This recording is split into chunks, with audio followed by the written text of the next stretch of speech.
A mí me toca hablar de Francisco José Gabilondo Soler y les quiero comenzar diciéndole así, que cuando yo era chiquita lloraba con la canción de la muñeca fea. Escondida por los rincones, temerosa que alguien la vea, platicando con los ratones, la pobre muñequita fea. ¿Cómo no te va a romper el corazón esa pobre muñeca platicando y escondida por los rincones? La canción es de 1958 y cuenta la historia de una muñeca rota que fue abandonada en un rincón de la casa. Tenía todo un tono lúgubre y sombrío. Un bracito ya se le rompió, su carita está llena de hollín y al sentirse olvidada lloró lagrimitas de aserrín. Es una canción dolorosísima en ese contexto. Cuando uno lo entiende, quizá de niña no sabía específicamente. De hecho, yo entendí lo que era hollín mucho tiempo después, no sabía ni cómo se escribía. Pero ni la muñeca, ni yo, ni nadie que escuchara la canción sabía exactamente por qué terminó ahí, abandonada en la oscuridad. Lo único cierto es que nunca volvería a donde perteneció y eso no podía romperme más el corazón. Para mí, a mis pocos años de edad, no había nada más desolador que eso. La canción es de Francisco José Gabilondo Soler, mejor conocido como Cricri, el grillito cantor, un hombre inquieto que siempre tuvo la música por dentro. Nació en Orizaba, Veracruz, el 6 de octubre de 1907. Su padre era un vasco, pero otro vasco, un vasco llamado Tiburcio Gabilondo. Era un tenedor de libros de la cervecería local. Acabo de descubrir que tenedor de libros es el encargado de registrar y verificar las transacciones financieras de una empresa. Bueno, eso era Tiburcio y también era hijo de Emilia Soler, quien a su vez era hija de un coronel catalán, o sea, traía mucha sangre española. La música también la traía de familia. Su padre tocaba el violín y su madre y su abuela el piano. Sus padres se separaron cuando él era muy pequeño y su madre los abandonó para marchar a la capital, donde, escuchen con atención, construyó una nueva familia. Wow. Sí, ¿cómo de que no? Se fue, dijo, bueno, con permiso, aquí te dejo a mis plebes y yo ya me voy. Los dejó con su abuela materna, es decir, con la mamá de ella, los dejó. Los pequeños Francisco, José, Eva y Jorge se fueron a vivir con la abuela materna, Emilia Fernández, quien, aunque era veracruzana, también era descendiente de un padre andaluz y tuvo gran influencia en Francisco José y en sus creaciones. El pequeño Francisco José mostró siempre mucho interés por aprender y por estudiar, pero no en la escuela. A él lo que le gustaba era el campo, el bosque, la naturaleza, escuchar los ruidos y crearse historias fantásticas alrededor de lo que pasaba. Era muy aficionado a los idiomas y al origen de las palabras. Le intrigaba saber por qué las cosas se llamaban como se llamaban, pero también cómo podía comunicarse entre sí todo lo que no era humano. Es decir, pensaba, el agua platica con otros animales, el viento nos cuenta cosas, ¿qué se cuentan las hormigas cuando se encuentran? Las narraciones de su abuela y su poder de observación le confirieron una peculiar sensibilidad. Su abuela, además, le leía las fábulas de Esopo, las historias de Julio Verne y los cuentos de Emilio Salgari, Hans Christian Andersen y los hermanos Grimm. También, Francisco José era buen deportista. A los 14 años fue campeón de natación y a los 15 años ganó los guantes de oro en la categoría welter del box. Luego vinieron las tragedias. Su hermano Jorge murió cuando tenía 5 años, Jorge, y luego Eva murió cuando tenía 19 años. Y cuando él, Francisco José, tenía 16, murió su abuela. Esta situación lo marcó profundamente. De hecho, su abuela está presente en muchas de las canciones que compondría posteriormente. A partir de la muerte de su abuela, Francisco José quedó prácticamente solo en el mundo. A los 17 años se embarcó en una aventura para irse a Nueva Orleans, a donde buscaría estudiar linotipia, la carrera del futuro que te decía yo en ese entonces. La inteligencia artificial de ese momento, la linotipia. Es correcto. Sí. Fíjate cómo él ya era un visionario. Él dijo, esto se va a poner de modísima, allá voy. Y entonces se fue a Nueva Orleans solillo ahí con lo que pudo a estudiar eso. Sus biógrafos coinciden en que la estancia en esa ciudad de Nueva Orleans, que todos sabemos es la cuna del jazz, influyó muy fuerte en sus gustos y en su carrera musical, pues entre sus composiciones iniciales, este género, el jazz, era uno de sus favoritos. Cuando tenía 19 años decidió aprender música un poco más en forma. Ya estaba de regreso en México y había regresado a Orizaba. Ahí le pidió permiso a los de la pianola de los baños públicos para que le dejaran ver cómo accionaban el mecanismo. Él se fijaba cómo bajaban y subían las teclas y ponía los dedos en el lugar en donde bajaban y subían las teclas hasta que a fuerza de practicar aprendió a dominar el teclado y se convirtió en pianista. Así aprendió a tocar el piano. Era muy fuerte porque él decía, yo quiero tocar en los baños públicos y era un problemón. Había ciertos conflictos ahí de comunicación, sí, lo cual debió influir en muchas de sus canciones también, porque tiene canciones muy, ¿cómo te explico? Entonces, a lo mejor por ahí había algo de eso. Pero Francisco José fue sin duda un creador fecundo y atento a las diversas referencias musicales. El tipo era bien avispado y estaba muy al tiro con lo que sonaba y con lo que se escuchaba y con lo que le gustaba a la gente. Ya para inicios de la década de los 30, componía boleros, tangos, danzones, rumbas y hasta foxtrot. El 15 de octubre de 1934, cuando el reloj marcaba las 7 de la tarde, se escuchó por primera vez a través de la magia de la radio una voz singular que decía: ¿quién es ese que anda ahí? Es Cricri, es Cricri. ¿Y quién es ese señor? El Grillito Cantor.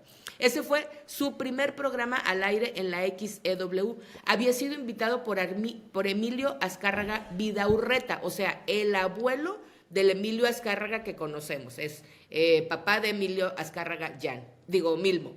Pero, pues bueno, ya era toda una industria la XEW. Estamos hablando del 34, era una industria muy grande, pero el país, estábamos entre que salíamos de la revolución, entre que Lázaro Cárdenas apenas está hablando de petróleo, es decir, era un contexto bastante particular. Pero ahí Francisco José se hizo acompañar por un violinista que empezó a sonar las notas de su violín y ese era como la canción típica que entraba y a Francisco le pareció que el sonido era como el de un grillo y además se veía a sí mismo como ese grillito que cantaba y componía las canciones. Por eso salió ese seudónimo de Cricri, el Grillito Cantor. Su primera canción que tocó ahí fue El Chorrito, una canción que nació de sus recuerdos de la infancia y de la fuente que tenían en la casa de su abuela. Se hacía grandote, se hacía chiquito. Ese día le dieron 15 minutos sin patrocinador, sin publicidad, con poca paga, estaba a prueba, no parecía tener éxito, pero fue el inicio de un programa de radio que se mantuvo al aire durante casi 27 años, a pesar de que Francisco José creía que solo duraría unas semanas. Para los 15 días que había salido el programa, Cricri, el Grillito Cantor, ya era patrocinado por la Lotería Nacional. Para entonces, en esas fechas, ni compositores, ni editores, ni nadie, ni cineastas, ni radiodifusores, ni nadie, había tenido la astucia, la inteligencia, para hablarle a los niños. No habían visto a los niños como un público que fuera un público cautivo que podría funcionar. No había Tatianas en ese entonces, nadie le cantaba a los plebes. Además, además de la música, Francisco José también tuvo muchas otras aficiones, y cuando digo muchas no estoy exagerando. Le gustaba la astronomía, le gustaban las matemáticas, la navegación y, por supuesto, como ya escuchamos, los deportes. Trabajó como calculista en el Observatorio de Tacubaya, en la Ciudad de México, y además construyó su propio observatorio, mismo que después lo donó a la Sociedad Astronómica de la que era miembro honorario. Después de un tiempo, su espíritu aventurero lo orilló a dejar este programa que tenía y a viajar por Sudamérica. Fue a la Patagonia, fue a Argentina, viajó y buscaba empaparse de otras pasiones, de otras cosas y de otras historias de la naturaleza.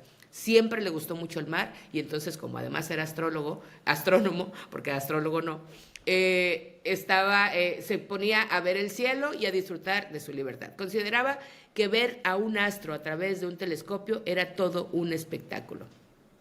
Tomó también un curso por correspondencia, un curso de navegación por correspondencia, entonces siempre estaba inquieto. Se casó con Rosario Patiño y tuvieron 2 hijos, Jorge y Diana, de los cuales tuvo 8 nietos.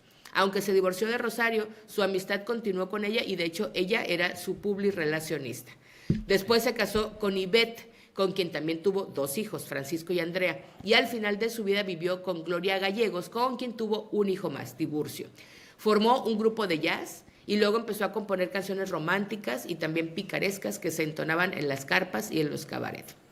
Francisco Javier José Gabilondo Soler apreciaba mucho la soledad, por eso no hubo como muchos homenajes, no le gustaba que le hicieran homenajes, no le gustaban los festivales en su honor, no le gustaba que le hicieran como mucho alboroto, lo que le gustaba eran reuniones chiquitas con sus amigos astrónomos y al grupo de estos amigos los denominó los astrolocos, un apelativo que por supuesto él también aplicaba. Decía que mucha gente pensaba que la astronomía consistía en estar viendo para arriba y aseguraba que eso era falso. Citaba una frase escrita en la entrada de la escuela de Platón, en la antigua Grecia, que dice, no entre quien ignore la música y la astronomía. Y Francisco José le gustaba tanto la música como la astronomía. Su repertorio musical incluye más de 227 canciones, de las cuales 120 fueron grabadas. Creó más de 500 personajes y escribió más de 3.500 páginas de textos y cuentos. Es evidente que ahora, en estos tiempos, con las reflexiones de nuestros contextos, con la conciencia social, con todo lo que estamos ahora aprendiendo y entendiendo y olvidando y desaprendiendo, muchas de sus canciones, ciertamente, cuando las escuchamos, las letras pueden ser racistas, clasistas, machistas, crueles, xenófobas, incluso algunas son violentas y refuerzan algunos estereotipos. Pero tenemos que entender que era 1930, 1940, y en su tiempo, en su contexto histórico, lo que hacía era vanguardista, porque además un poco intentaba reflexionar y responderse todo lo que no entendía y todo lo que él había visto como algo natural en su infancia y en su adolescencia.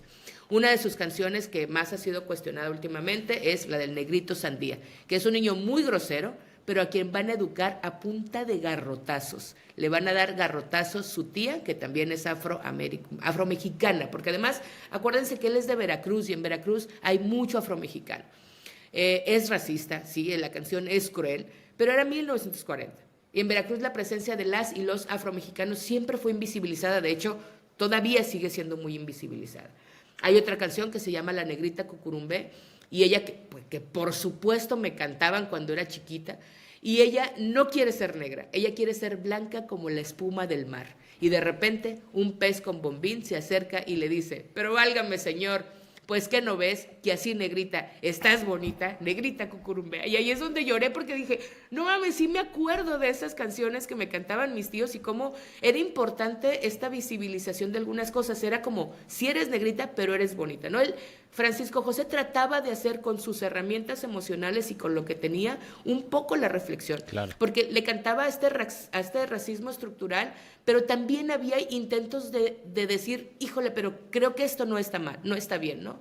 Luego, y también Cricri le cantó a muchas otras cosas, cantó sobre desigualdades sociales, cantó de la importancia de estudiar, cantó sobre el respeto a los mayores, a comer sano, la importancia de comer sano, la importancia de portarse bien, porque a los que se portan mal se los lleva el tlacuache, chamacos malcriados, miedosos que vendan y niños que acostumbren dar chillidos o gritar, cambio, vendo y compro por igual. Era de terror que viniera el tlacuache y que te llevara en su costal porque te estabas portando mal. Hay una anécdota que dice que Walt Disney estaba interesado en los personajes de Gabilondo Soler, en especial en el grillito Cricri. Dicen que intentó comprárselo para incorporarlo a la película Pinocho, al original Pinocho, y que al final, como declinó la oferta, construyó Walt Disney a Pepe Grillo, pero que está basado en la idea de Cricri. Y Francisco José le dijo que no le iba a vender a Cricri porque era patrimonio de los y las niñas mexicanas. O sea, le dijo que no a Disney. Pero, y si nos ponemos a reflexionar, muchos años después, Pixar hizo algo con Toy Story, que si te fijas bien, no se ve tan lejos de esa idea de juguetes abandonados por los rincones, temerosos que alguien los vea. Cricri tenía canciones para todo y eran el reflejo de los tiempos que vivía, de sus recuerdos e incluso de sus heridas. Esa muñeca arrumbada también era él abandonado por su madre. Muñequita, le dijo el ratón, ya no llores, tontita, no tienes razón. Tus amigos no son los del mundo porque te olvidaron en este rincón. Nosotros no somos así. Y entonces le empieza a contar que el ratón, que ahí sí la quieren. ¿Cómo no va a ser esa la canción de un niño roto y abandonado por su madre?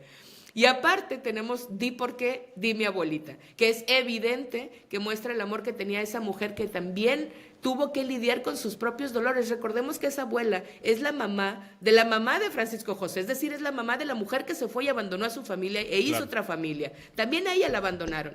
Y en la canción de Abuelita Dime por qué hay una parte que dice, di por qué frente al ropero, donde hay tantos retratos, di por qué lloras a ratos, ves como si voy a llorar, lloras a ratos, dime abuelita por qué. La canción de la abuelita es toda una oda a las emociones y a cómo vemos de niños a nuestras abuelas. ¿Por qué no tienes dientes? ¿Por qué no brincas en la cama? ¿Por qué no juegas conmigo? Francisco José Gabilondo Soler murió el 14 de diciembre de 1990 en su casa de Texcoco a causa de una falla del corazón. En 2007 se inauguró un museo que lleva su nombre, en el cual se exhiben objetos personales y algunas partituras, personajes de sus canciones y otros textos. Y es importante este lugar porque hay un club de los olvidados del rincón, el recogedor, la escoba, el sacudidor, el ratón, la araña, el viejo Beliz, todos los que no encajamos, que no lo olvidan.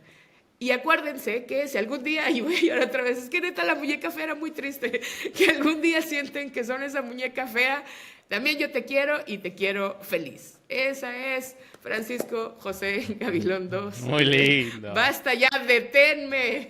Muy linda historia, muy linda historia.